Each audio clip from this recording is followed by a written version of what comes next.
안녕하십니까. 이거 띄워도 되는 거 아닌가요?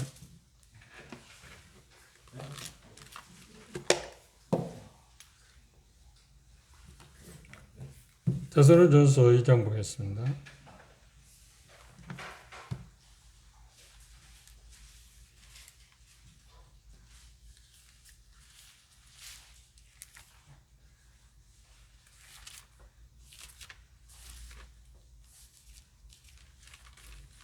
오늘은 데살로니가전서 2장 13절에서부터 16절에 있는 말씀까지 한 절씩 교독하겠습니다. 제가 먼저 데살로니가전서 2장 13절 읽겠습니다. 이러므로 우리가 하나님께 쉬지 않고 감사함은 너희가 우리에게 들은 바 하나님의 말씀을 받을 때 사람의 말로 아니하고 하나님의 말씀으로 받음이니 진실로 그러하다. 이 말씀이 또한 너희 믿는 자 속에서 역사하느니라. 형제들아, 너희가 그리스도 예수 안에서 유대에 있는 하나님의 교회들을 본받는 자 되었으니 그들이 유대인들에게 고난을 받은 것 같이 너희도 너희 동족에게서 동일한 고난을 받았느니라. 유대인은 주 예수와 선지자들을 죽이고 우리를 쫓아내고 하나님을 기쁘시게 아니하고 모든 사람에게 대적이 되어 우리가 이방인들에게 하여 구원받게 함을 그들이 인하여 자기 죄를 항상 채우매 노하심이 끝까지 그들에게 임하였느니라. 네, 감사합니다. 우리는 그 전에 먼저 바울 사도의 그 자기 자신의 그 변화하는 모습 가운데 첫째 청직이라고 이야기했습니다. 4절에 본 것처럼 복음을 전할 부탁을 받았다. 청지기라고 하는 표현을 했고요. 두 번째, 청지기로서 그는 어떻게 삶을 살았는가를 간략하게 요약을 했습니다. 그 중에서 부정적인 것, 긍정적인 면을 우리가 생각했고요. 다음 2장 5절부터 8절에 보면 유모로서 그런 어머니 그런 심정으로 데살로니가 지역 성도들을 섬겼다고 이야기했습니다. 그 다음 세 번째가 아버지, 2장 9절에서 12절에 있는 말씀에서 아비처럼 그들을 훈육하고 가르치고 모범을 보였다고 하는 이야기를 했습니다. 그런데 여기 데살로니가 지역 교회에 가서 그분이 삶을 살 때 뭐라고 표현했냐면 10절을 한번 다시 주목해 볼까요? 우리가 너희 믿는 자들을 향하여 어떻게 거룩하고 옳고 흠이 없이 행한 것에 대하여 너희가 증인이다 그랬습니다. 거룩하다고 하는 말은 경건하고 어떤 독실하게 하나님을 섬기는 그런 부분에 대한 이야기라고 하면, 기쁘시게 하는 거라고 하면, 옳다고 하는 것은 이웃에 대한 행동, 데살로니가에 있는 성도들에 대한 행동, 흠이 없다고 하는 말은 그 평판, 좋은 평판, 믿지 아니하는 사람들로부터 좋은 평판을 가졌다고 하는 이야기를 그렇게 표현했습니다. 아비로서의 그분의 삶에 대해서 그분에게 데살로니가 성도들에게 모범을 보였다고 하는, 특별히 모범이라고 하는 단어를 썼습니다. 그리고 교육적인 역할을 했습니다. 훈계했다고 하는 이야기를 했습니다. 가장으로서 자기가 하는 일에 대해서 얘기할 때 여기 표현 가운데 보면 어떻게 표현하냐면 가르치고 지도했다고 하는 표현도 썼고요. 인도한다고 하는 것도 들어있고요. 그리고 하나님을 향한 경외심을 갖게 하는 그런 일에 그가 수고했다는 의미도 들어있고요. 그리고 가정을 다스리고 필요를 공급하는, 보호하는 일이라고 하는 표현을 통해서 세 가지의 가장으로서 아비로서의 하는 일에 대해서 표현했습니다. 그리고 오늘 2장 13절에서 16절에 보면 네 번째로 그분의 삶에 대해서 말할 때 사자라고 하는 표현을 쓰게 되었습니다. 이 말은 무엇인가를 공적으로 선포한다, 복음을 전하는, 선교하는 일들에 대해서 말할 때 그렇게 쓰여 있습니다. 그리고 그들에 대해서 데살로니가 지역 성도들에게 너희에게 하나님의 복음을 전파했다고 이야기했습니다. 그리고 오늘 읽은 13절에 보면 하나님과 우리와 너희라고 하는 세 단어가 나와 있습니다. 다시 한번 13절을 주목해 볼까요? 13절에 보시면 이러므로 우리가 그 다음 하나님께 쉬지 않고 감사함은 너희가 우리에게 들은 바 하나님, 우리, 너희라고 하는 상호작용에 대해서 이야기했습니다. 그들이 전한 그 메시지로부터 세 분이 데살로니가에 와서 복음을 전했습니다. 그래서 하나님으로부터 또 사도들을 통해 데살로니가 성도들에 이르렀다고 하는 표현을 이렇게 하나님, 그 다음 사도들, 우리, 그럼 너희라고 하는 그런 표현을 했습니다. 하나님으로부터 복음이 세 분에게 전달되었고 또 세 분에게 받은 저 복음을 누구에게? 데살로니가 지역에 있는 사람들이 전해져서 그들이 구원을 받게 된다고 하는 그 표현을 하나님, 우리, 너희라고 하는 그 인칭 대명사를 통해서 표현하고 있음을 우리가 생각해 볼 수 있습니다. 여기 말씀에 보면 복음을 가르쳐서 하나님의 말씀이라고 표현했는데 대단히 중요한 말이 여기 하나 있습니다. 그게 뭐냐면 데살로니가 성도들의 특징이 뭐냐고 보면 13절에 보면 우리가 너에게 그 복음을 전했을 때 하나님의 말씀을 전했을 때 그 말씀을 사람의 말로 하지 않냐고 하나님의 말씀으로 받았다. 하나님의 말씀으로 받았다. 하나님의 말씀으로 받아들였다. 그 하나님의 말씀으로 받아들였을 때 결과는 뭐라고 나와 있나요? 여기 보면 그들의 삶이 변했다. 그 말씀이 너희 속에서 역사했다. 이 말에 대단히 중요한 의미를 갖고 있는데요. 그것이 뭐냐면 복음이 그들의 삶을 변화시키는 걸 통해서 복음이 하나님으로부터 왔다는 확실한 증거가 거기 있다고 합니다. 그리고 바울 사도 말하면 복음이 그들에게 전해졌을 때 그들의 삶이 변화되는 모습을 통해서 하나님께서 바울 사도를 확실히 보냈다고 하는 증표이기도 합니다. 대단히 두 가지 면이 있습니다. 그런데 오늘날 우리에게 있어서 이 의미를 좀 놓치고 있는 것 같지 않는가 해서 좀 생각해 봐야 할 것 같습니다. 확실한 복음이 전해지면 당연히 그 복음이 하나님으로부터 온 그 복음이라고 한다면 변화를 가져올 거고요. 그리고 복음을 전할 때 그 복음이 사람들을 변화시킨다고 하면 그 전하는 사람이 하나님으로부터 보냄을 받았다는 증표라고 하는 이야기입니다. 그런데 변화가 없다? 그럼 하나님께로부터 오지 않은 복음일 수도 있고 복음이 전해졌는데 사람이 변하지 않았다? 그렇다고 하면 전하는 사람이 하나님부터 보냄을 받지 않았다는 말이 될 수도 있습니다. 이건 대단히 심각한 이야기죠. 그래서 한 가지 이 부분에서 생각할 수 있는 것은 그러면 복음이라는 것은 변화를 가져온다. 로마서 1장 10절에서 하나님의 복음은 구원한 능력이 있다고 그랬잖아요. 복음은 위대한 것입니다. 그래서 이 말씀에서는 사람들의 변화, 그 말씀이 너희 속에서 변화를 가져왔다고 하는 표현을 하고 있습니다. 믿는 자 속에 역사한다. 믿는 자 속에서 역사한다는 말이 무슨 말이냐면 변화가 이루어졌다. 변화가 시작되었다. 참된 복음이 전해지는 곳마다 확실한 변화가 있을 수밖에 없다. 그런데 바울사는 이 말을 한 이유가 뭐냐면 내가 전하는 복음이 하나님으로부터 왔고 그렇죠. 복음 자체가 그리고 내가 전도자로서 하나님의 말씀을 전하는 사람이라고 하는 것을 뭘로 증명할 수 있냐면 너희들의 변화된 것을 통해서 그게 증명되었다.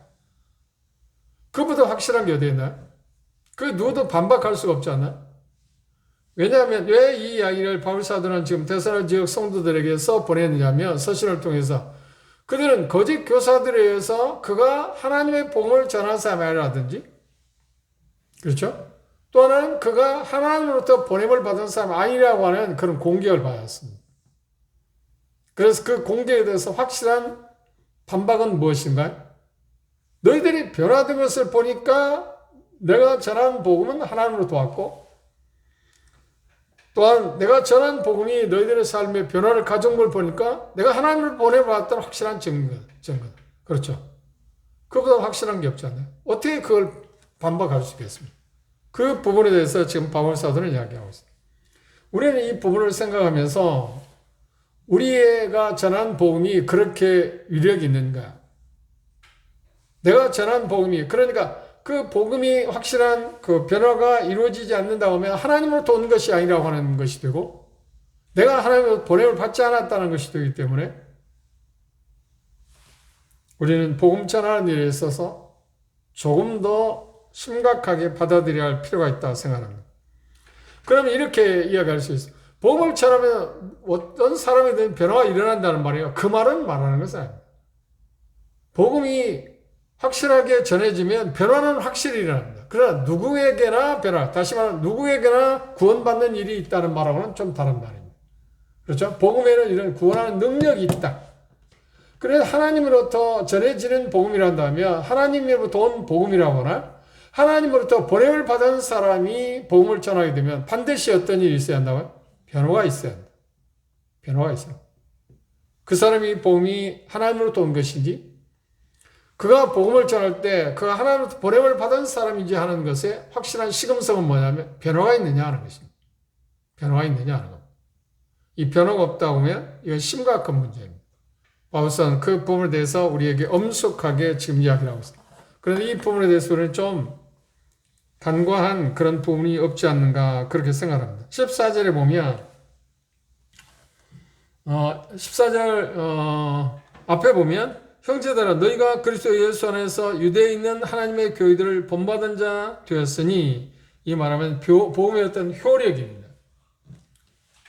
복음이 나타나는 어떤 증명, 증거가 하나 있는데 그게 뭐냐면 여기 표현하는 14절 상반절에서 서로 간에 어떤 유사점이 있어. 닮는다. 어떤 점을 닮았나요? 고난받는 것에 대한 닮음이 있습니다. 여기 표현 가운데서 그런다. 너희가 그리스도 예수 안에서 유대에 있는 하나님의 교회들을 본받았다. 유대에 있는 하나님의 교회를 예루살렘 교회를 말하겠죠. 그들이 복음을 믿음으로 말미암아서 그들은 유대인들에서 어떤 일을 당했냐? 다음 말씀이 나옵니다. 핍박을 받았습니다. 그런데 너희들도 이 동일한 복음을 전했기 때문에 내가 전한 하나님 돈 복음, 하나님의 보냄을 받은 내가 하나님의 말씀을 복음을 전함으로 말미암아 너희들도 너희 사람들, 너희 주변에 있는 사람들과 똑같은 일을 당했다. 복음의 어떤 실효성에 대해서 또다시 이야기하고 있습니다. 그럼 이 말씀을 생각하면서 복음을 전하는데 하나님으로부터 온 복음이든지 하나님으로부터 보냄을 받은 사람이 복음을 전하게 되면 당연히 일어나는 일 가운데 하나가 뭐라고요? 공통점이 하나 있는데 핍박이 있다. 핍박이 있다. 왜 이야기를 했을까요? 이들이 생각할 때는 저사람 지역 성도들 생각할 때 예수 그리스도를 믿고 핍박을 받게 됐을 때 심한 어려움을 겪었습니다. 박해를 받았는데 그들이 생각할 때 왜 우리가 예수를 믿는데 이런 박해가 오지? 이런 핍박이 있지? 그것에 대해서 의아심을 갖고 있기 때문에 아니야 예수를 믿게 되면 예루살렘 시작부터도 그랬고 계속해서 일어난 공통점이 있는데 공통 부모가 있는데 핍박이다. 박해가 있다. 그 이야기를 들을 때 데르사람 지역 성도들 어때서 우리도 예루살렘 성도들처럼 똑같은 일을 당하고 있구나. 동질감을 느끼겠습니다. 동질감을 느끼겠습니다. 그래서 지금 자기들이 당하는 그 어려움들을 감사를 할 수 있도록 하기 위해서 이 표현을 했습니다. 그 다음 14절 하반절에 보면 이렇게 말했습니다. 저희가 유대인의 고난을 받은 것 같이 너희도 너희 나라 사람들에서 동일한 것을 받았다. 동질성을 이야기했습니다.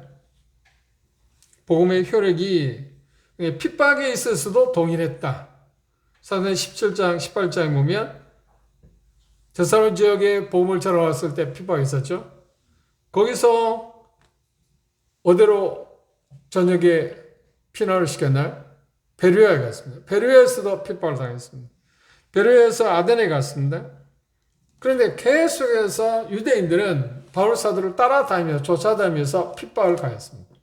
그래서 빌립보에서 핍박을 받았고 또 여기 유럽에 와서 첫 성이 지금 빌립보였잖아요. 빌립보에서 복음을 전했는데 거기서 핍박을 받았고요. 또 다음 두 번째 도시인 데살로니가 지역에 왔을 때 동일하게 핍박을 받았다. 라고 하는 이야기입니다. 같은 이야기를 번갈아서 하고 있습니다. 그리고 복음을 반대하고 괴롭히는 사람들은 주로 누구라고요? 여기 말씀에서 그렇게 이야기했습니다. 15절을 보시면 유대인들은 주 예수와 선지자들을 죽이고 우리를 쫓아내고 하나님을 기쁘시게 아니하고 모든 사람에게 대적이 되어 그랬습니다. 여기 보면 5가지로 유대인들의 죄상을 15절, 16절에서 열거를 했습니다. 첫째 뭐라고요? 유대인들은 주 예수 그리스도를 죽였다. 내가 있는 구주. 여러분이 입건 주 되시는 예수 그리스도를 그들이 죽였다.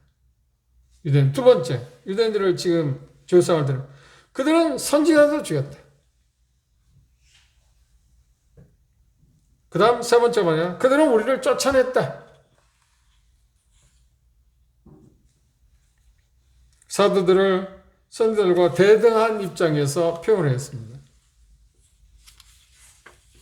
그 다음 네 번째 유대인들의 정죄하는 사항을 대해서 뭐라고 했나요? 네 번째 유대인들은 메시아를 거부함으로 말미암아서 하나님을 기쁘시게 하지 않았다. 그런데 유대인들이 자기들이 생각할 때 그런 일을 한다고 생각했을까요? 아니요. 이렇게 생각한다. 하나님을 기쁘시게 하는 일 가운데 하나라고 생각했을지 모릅니다. 다섯 번째로 유대인들의 죄성이 되어야 할 때 그들은 모든 사람에게 대적이 되었다. 이 말은 뭐냐면 결론적으로 말하면 그들은 모든 사람이 미움을 받는 사람이 되었다. 대적하는 두 가지 의미가 있어요. 미움을 받는 대상이 되었다는 의미도 있고 또 하나는 뭔가요? 모든 사람을 예수 그리스도를 믿는 사람들을 어디 가든지 계속 대적하는 입장을 취했다. 반대자 입장. 참 이상한 일이잖아요. 이 일을 한다고 해서 밥 주는 것도 아니잖아요. 그런데 왜 이들은 계속 어느 곳에든지 예수 그리스도가 전파되는 곳마다 반대를 했을까요? 핍박을 했을까요? 이유는 딱 하나. 그들을 지배하고 있는 요한복음 18장에서 예수 말씀은 너희 아비는 마귀라고 표현한 것처럼 그들이 아브라함의 자손이 아니라 마귀의 자손이었기 때문에 사단이 그들을 지배하고 있기 때문에 사단이 하는 첫째 일은 뭔가요? 그건 복음이 확산되도록 되지 못하고 막는 일입니다. 그런데 사단은 지금 바로 적극적으로 유대인들의 열심, 하나님에 대한 잘못된 열심을 사용해서 그 일을 계속해오고 있습니다. 로마서를 한번 보실까요? 10장입니다.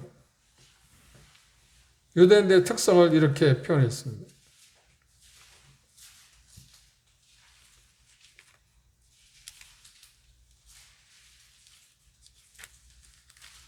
로마서 10장에 보시면 1절부터 형제들아 내 마음이 원하는 바와 같이 하나님께 구하는 바는 이스라엘을 위함이니 곧 저희를 구원을 얻게 하려 함이라. 내가 증거하노니 저희가 하나님께 열심히 있으나 저희는 누군가요? 이스라엘입니다. 지금 유대인들은 하나님이 열심히 있으나 지식을 좇은 것이 아니다. 이게 지금 문제입니다. 그 다음 뭐라고 했나요? 하나님의 의를 모르고 자기의 의를 세우려 힘써 하나님의 의를 복종치 아니했다. 그 다음 계속해서 그 일을 했어요. 하나님을 대적하는 일에서 힘써서 대적했다.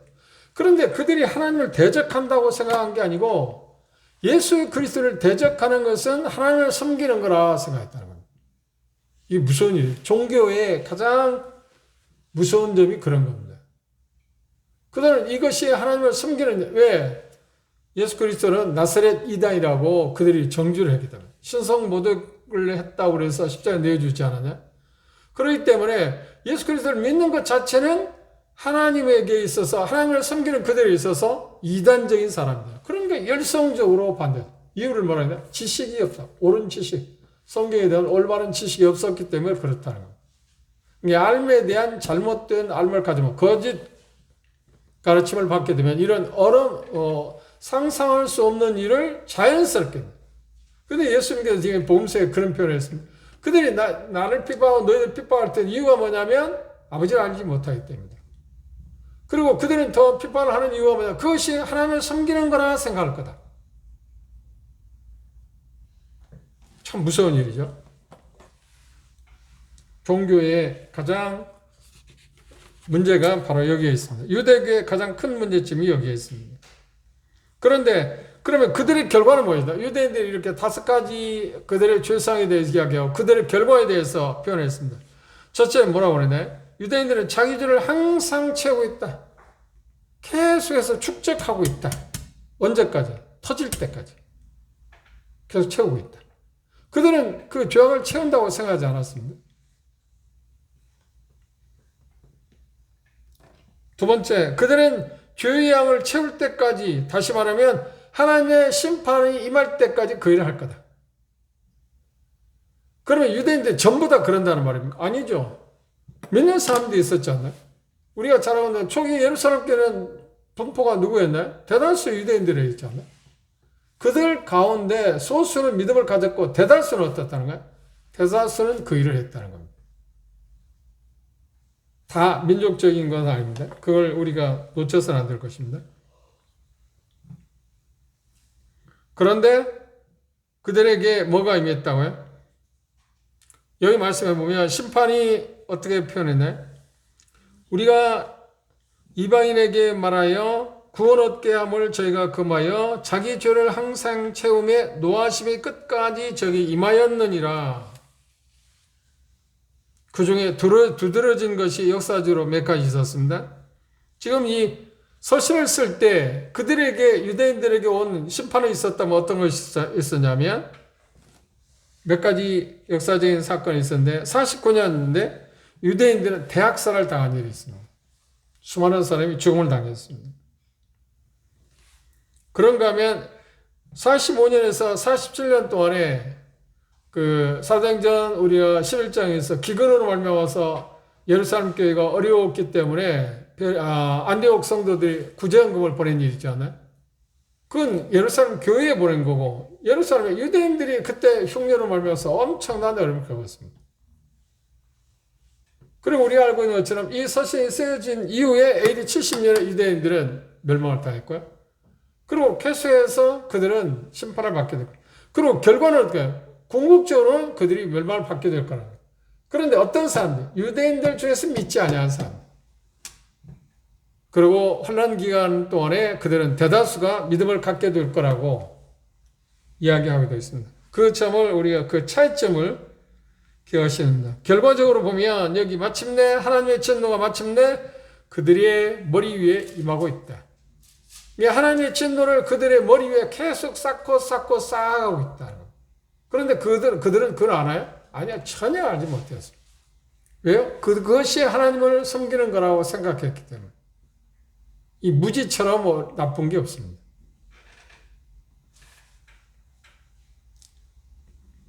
그래서 이 데살로니가후서를 전후서를 쓴 이후에 로마서를 쓴 그 9장 11장을 비교해 보면 그들 가운데 이제 믿음을 갖게 되는 사람도 있을 거라고 하는 이야기다. 그래 전부 다가 심판을 받는다는 유대인이라고 해서 다 심판을 받는 게 아니고 여기 표현하고 있는 것처럼 박해한 사람들, 핍박하는 사람들, 그들이 하나님의 엄중한 심판을 받게 될 거라는 것을 이야기하고 있습니다.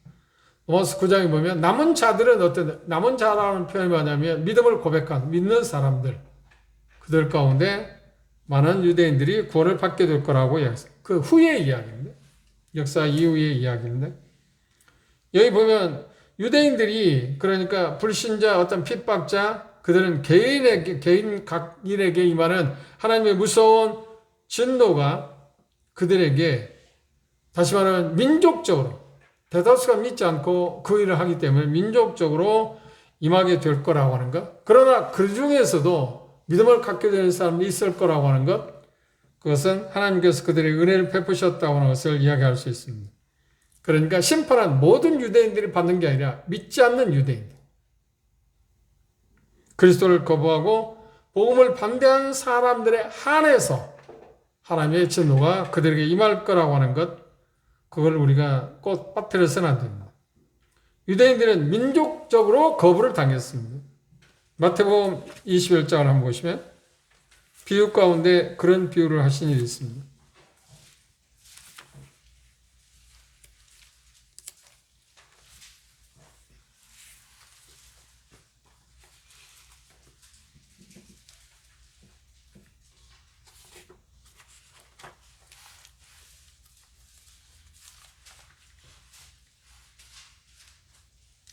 마태복음 21장 33절 이하에 보시면 다시 한 비유를 들어라. 한 집주인이 포도를 만들고 산으로 두르고 거기 집주자는 구유를 파고 망대를 짓고 농부들에게 새로 주고 타국에 갔더니 마침 실과 때가 가까우며 그 실과를 받으려고 자기 종들을 농부들에게 보내니 농부들이 종들을 잡아 하나는 심히 때리고 하나는 죽이고 하나는 돌로 쳤거늘 다시 다른 종들을 전부 다 많이 보내니 저희에게도 그렇게 하였는지라. 후에 자기 아들을 보내며 가로되 저희가 내 아들은 공경하리라 했더니 농부들이 그 아들을 보고 서로 말하되 이는 상속자니 자 죽이고 그의 유업을 차지하자 하고 이에 잡아 포도원 밖에 내어 쫓아 죽였느니라. 그러면 포도원 주인이 올 때 이 농부들을 어떻게 하겠냐? 악한 농부들을. 악한 소작농에 대한 비유입니다. 어떻게 하겠느냐? 그런데 유대 지도자들은 대답을 했습니다. 저희가 말하되 이 악한 자들은 진멸하고 포도는 저때 실과를 바칠 만한 다른 농부들에게 새로 줄지이다. 그들이 스스로 심판하도록 했어요. 누구를? 자기 자신들을 심판하도록 했어요. 그런데 이 비유를 들을 때 그들이 처음에는 자기들인지를 몰랐습니다. 그런데 비유를 다 듣고 나서 46절에 보면 45절에 대제사장과 바리새인들이 예수의 비유를 듣고 자기들을 가리켜 말씀하신 줄을 알고 잡고자 하나 무리를 무서워하니 이는 저희가 예수를 선지자로 알미라. 그러니까 스스로가 자기들의 죄에 대해서 심판하게 만들었습니다. 중요한 것은 뭔가요? 그들이 아들을 죽일 때 그 포도원의 그 농장을 자기들의 소유가 될 거라고 생각하고 죽였습니다. 그런 착각이잖아요. 그런데 비유적인 표현 가운데 그렇게 표현했습니다. 여기 보면 42절에 보면 예수께서 가라사대 너희가 성경에 건축자들의 버린 돌이 모퉁이의 머릿돌이 되었나니 이것은 주로 말미암아 된 것이요 우리 눈에 기이하도다. 함을 읽어본 일이 없느냐. 그러므로 내가 너희에게 이르노니 하나님의 나라를 너희는 빼앗기고 그 나라에 열매 맺는 백성이 받으라. 그들은 민족적으로 거부를 당할 거다. 그런데 여기 보면 버린 돌. 버린 돌은 누구에 대한 모형인가요? 상징인가요? 예수 그리스도에 대한 겁니다.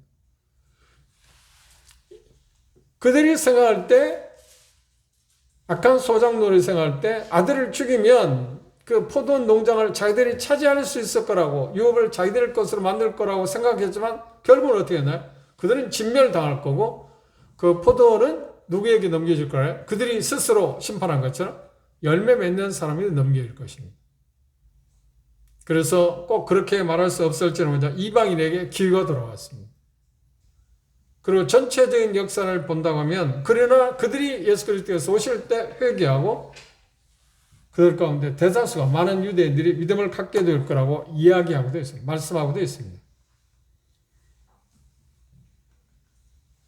그리고 그들에 대해서 표현할 때 이렇게 44절에 이 돌 위에 떨어지는 자는 이 돌은 뭔가요? 지금 기초석입니다. 머릿돌. 돌이 사람 위에 떨어지면 저를 가로막다. 그러니까 돌에 부딪혀서 죽는 사람이 있을 거다. 그러면 그 사람들, 그 당대의 사람들일 겁니다. 그리고 돌이 깨어져서 죽는 사람도 있을 거다. 그러면 수많은 사람이 더 죽음을 당하겠죠. 그분이 오실 때 이야기겠죠. 그런데 이 비유를 통해서 예수님께서 그들 자신이 지금 어떤 사람인가 하는 걸 보게 했고, 그리고 결국은 그들 스스로가 심판자의 역할을 하게 했습니다. 예수님이 심판한 게 아닙니다. 그래서 중요한 것은 지금 본문에서 이야기한 것과 연관을 생각한다면 그들은 나라를 빼앗기게 될 거야. 기회를 박탈당하게 될 거야. 심판에 가장 무서운 것이 있다고 하면 우리가 한 가지 놓치고 있는 게 있는데 그게 뭐야? 죽음을 당한다? 무서운 겁니다. 무서운 것입니다. 그런데 그것보다 더 무서운 건 뭔가요? 하나님을 위해서 뭔가 유업을 받을 수 있는 사람이 있는데 그걸 빼앗긴다고 하는 것처럼 무서운 심판이 없지 않나? 그분과 함께 모든 걸 누릴 수 있는 자격이 있었는데 그걸 상실한다. 그건 정말 무서운 것입니다. 그런데 우리는 종종 생각할 때 그건 심판이라고 생각하지 않습니다. 우리로 말한다 하면 우리가 예수 그리스도를 믿고 하나님의 자녀로 삶을 살아가는 가운데서 어떤 문제가 생기면 하나님한테 징계를 받지 않아요? 그런데 징계에 대해서 생각할 때 어떤 생명에 위협할 때 재산에 어떤 문제가 생긴다든지 그런 것은 징계라고 생각하지만 우리 마음의 평안을 잃게 된다든지 나중에 우리의 그리스도인다운 삶을 살지 않았을 때 그리스도의 심판에 갈 때 보상을 받지 못한다 하는 것 그것은 그렇게 큰 심판을 생각지 않는데 문제가 있어요. 그것처럼 패단이 어디에 있나요? 뭔가 누릴 수 있는데 그걸 누리지 못하면 빼앗긴다? 그 표현을 멸관을 빼앗기지 않도록 해라. 멸망을 받을 수 있는데 뭔가 잘못해서 빼앗김을 당한다. 그것처럼 무서운 거 없지 않아요? 근데 이 양면성을 놓쳐서는 안 됩니다. 그들이 멸망을 당할 것입니다. 더군다나 그분들은 그들이 뭔가 받을 수 있는 여기 비유해서 말한다 하면 그 농장을 경영하고 그래서 어떤 소출을 얻게 하고 주인을 이롭게 할 뿐만 아니라 자기들 자신의 삶을 누려갈 수 있는데 그 농장을 자기들이 관여할 수 없다. 거기서 어떤 혜택도 받을 수 없다. 제외된다. 그건 무서운 일이지 않나요? 그들은 진멸당할 것입니다. 진멸당하는 것이 문제가 아니고 그것도 큰 것입니다만 무서운 심판입니다만 또 하나 빼놓을 수 없는 것이 뭐냐면 그 농장에서 어떤 혜택도 받을 수 없다. 이 양면성을 우리가 고려하는 게 필요하다고 그렇게 생각합니다. 오늘 말씀에서 우리가 주목해야 할 것은 유대인들의 약함. 그 이유가 뭐라고요? 그들은 하나님의 성경이라도 열심히 읽기는 있었는데 뭐가 없었다고요? 지식을 좇은 게 아니다. 참다운 알미라는 게 그들에게 없었다. 그 뭔가 눈에 가리워졌다는 겁니다. 예수님이 그런 표현에서 소경을 인도하면 어때요? 둘 다 구덩이 빠진다. 그래 인도를 잘 받는 것. 그래 대다수의 유대인들이 그 당시 대체 지도자들, 사두개인들, 바리새인들 그런 지도자들에게 잘못된 가르침에 속아서 멸망을 받지만 그런데 그들은 그들 자신들이 결정한 거잖아요. 물론 지도자는 더 큰 심판을 받을 것입니다. 그래도 자기 자신들이 저 사람 때문에 내가 어려움을 겪었다. 저 사람 때문에 저 사람들 때문에 지도자들 때문에 내가 멸망을 받았다고 할 수 있는 이유가 뭐냐. 자기들이 결정했으니까. 하나님의 성경인데 옳은 지식을 좇는 것은 참 필요한 것입니다. 그게 놓치게 되면 참 비극적인 일이 아닌가. 자기들이 생각할 때 이걸 예수 그리스도를 믿는 사람들이나 예수 그리스도에 대해서 박해하고 핍박할 때 그것이 하나님을 기쁘게 하는 일이라고 생각했지만 하나님을 기쁘게 하는 진노로 쌓는 일이 있잖아. 왜 이렇게 어리석을 수 있냐? 이게 사람입니다. 그래서 오늘도 그런 오류에 빠지지 않도록 하나를 알아도 정확히 배우는 것. 옳은 지식. 그렇죠? 그게 우리에게 절실히 필요하다고 하는 생각합니다. 그리고 2장 17절부터 3장 13절에 나오는 그 말씀을 바울이 그가 데살로니가 지역에 왜 갈 수 없는가? 데살로니가 지역에 갈 수 없기 때문에 그 행동을 할 수밖에 없었던 이런 것이다 하고 하는 뭐 디모데를 보낸다든지 하는 것을 통해서 그것을 지금 변호하고 있습니다. 그 부분에 대해서는 우리가 다음 시간에 생각해 보도록 하겠습니다. 오늘 말씀을 정리해 보면 데살로니가전서 2장에서는 바울 사도는 자기 자신이 먼저 청지기라고 하는 표현을 했습니다. 청지기로서 복음을 맡은 자로서 여기 2장 4절에 그런 표현을 했어요. 오직 하나님의 옳게 여기심을 입어 복음 전할 부탁을 받았다. 청지기라. 청지기가 하는 일 가운데 가장 중요한 건 뭔가요? 충성입니다. 부탁을 받았다는 말은 그걸 나누어라. 그래서 빚진 자라는 표현을 썼습니다. 로마서 1장에서는 나는 빚진 모든 사람 빚진 자다. 내가 다른 사람에게 어떤 채무를 갖게 되었다는 말이 아니고 하나님으로부터 자기에게 맡겨진 것을 전해야 할 입장에서의 빚진 자라는 표현을 썼습니다.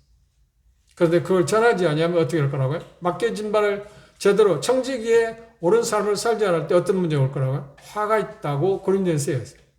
내게 맡겨진 그 복음을 내가 전하지 않으면 화가 있다. 그래서 나는 계속 복음을 전할 수밖에 없다고 이야기했습니다. 청지기의 모습에 대해서 이야기하고 두 번째 모습은 뭐냐면 유모로서의 그 삶을 그리고 아비로서의 모습 그리고 오늘 말씀에서 본 것처럼 사자로서 하나님께서 그에게 맡겨준 바를 선포하는 사람으로서의 역할을 다했다.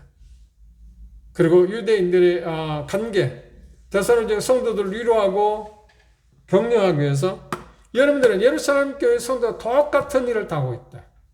그건 뭔가요? 본질적으로 여러분들 하나다. 그들이 유대인들에게 어려움을 당한 것처럼 여러분도 박해를 당했잖아요. 그 박해는 뭔가 여러분들이 잘못해서 오는 게 아니라 오히려 복음이 하나님으로부터 온 복음, 하나님으로부터 보냄을 받은 사람이 전해준 복음으로 말미암아서 가장 합당하게 일어나는 현상 가운데 하나다. 그래서 자기들이 당하는 그 박해에 대해서 감사할 수 있게 하는, 그리고 위로를 받게 하기 위해서 표현했습니다. 그리고 제가 강조한 것처럼 하나님께서 하나님으로부터 전해지는 복음은 반드시 변화가 있게 될 거고, 하나님으로부터 번영을 받은 사람이 복음을 전하면 반드시 변화가 있어야 합니다. 그것이 하나님으로부터 온 복음, 하나님으로부터 하나님으로부터 번영을 받은 사람들이 전하는 복음의 특효, 증거물이다. 그것이 증명돼, 사람이 변화되지 않았다면, 그게 증명되지 않는다고 하면 하나님도 번영을 받았을까? 그건 하나님으로부터 온 복음일까? 의아심을 가질 수밖에 없다고 하는 겁니다. 이야기라는 것은 부정적인 이야기를 하기 위한 게 아니라 긍정적인 이야기를 하기 위한 겁니다. 여러분들이 변화된 걸 보면, 하나님 말씀할 때 사람의 말로 받다가 하나님의 말씀을 받았기 때문에 변화됐는데, 그건 뭐냐면 여러분들이 받은 복음은 하나님의 말씀인데 그것이 바로 하나님으로부터 온 것이기 때문에 여러분들이 변화가 있고, 내가 복음을 전했는데 하나님으로부터 번영을 받은 내가 복음을 전했기 때문에 여러분 변화가 됐다. 누구보다 확신 가운데 확신을 심어주기 위해서 그 이야기를 했습니다. 그래서 우리도 복음을 전할 때 이런 그 열매에 대한, 변화에 대한, 그리고 여기 말씀에서 복음을 뭐라고 표현했나요? 수식어를 하나님의 말씀이라고 했어요. 하나님의 말씀, 복음은 하나님의 말씀이다. 그럼 하나님의 말씀의 특징이 뭔가요? 히브리서 4장에 되었습니다. 열매를 맺게 한다. 변화를 시켜줍니다. 그 말씀이 너희 속에서 역사한다. 말씀은 역사한다. 그런데 말씀이 역사하는 힘을 갖고 있는데 역사의 변화가 일어나지 않는 이유는 뭘까요? 딱 두 가지일 겁니다. 하나는 뭔가 잘못된 말씀을 전했거나, 아니면 하나님의 말씀을 그대로 전했는데 변화가 일어나지 않아서 듣는 사람의 마음 가운데 문제가 있기 때문입니다. 그렇죠? 그래서 양면성을 우리가 봐야 합니다. 전하는 사람의 쪽에서 자기 입장에서 생각해 봐야 하고, 듣는 사람의 입장에서 생각해 봐야 합니다. 전하는 사람 입장에서 하나님의 말씀을 옳게 전했는데도 변화가 일어나지 않을 수도 있습니다. 그렇죠? 그런데 우리는 그 양면성에서 전하는 사람 입장에서 자기가 살펴봐야 하고요. 왜 변화가 일어나지 않을까? 그건 자기의 책임일 수 있다고 하는 생각도 해봐야 하고요. 또 변화가 일어나지 않을 때 대다수는 어디에서 문제가 있다는 거예요? 듣는 사람에게서 문제가 있다는 겁니다. 마태복음 13장에 씨 뿌리는 비유에서 예수님께서 똑같은 말씀을 뿌렸지 않나요? 하나님의 말씀, 똑같은 말씀. 길가에 떨어졌거나 가시떨기에 떨어졌거나 돌판에 떨어졌거나 가시떨기에 떨어졌거나 똑같은 시입니다. 다른 시가 아닙니다. 뿌리는 이유도 똑같았습니다. 그런데 왜 길가나 돌밭이나 가시떨기는 열매를 맺지 못하고 좋은 밭만 열매를 맺었을까요? 토양의 차이입니다. 그러니까 말씀을 듣는 사람의 상태에 따라서 그 말씀에 똑같고 뿌리는 사람은 똑같은 분이었음에도 불구하고 열매를 맺고 안 맺고 하는 것입니다. 그 듣는 사람이 얼마나 중요하냐. 그래서 여기 표현 가운데 있잖아요.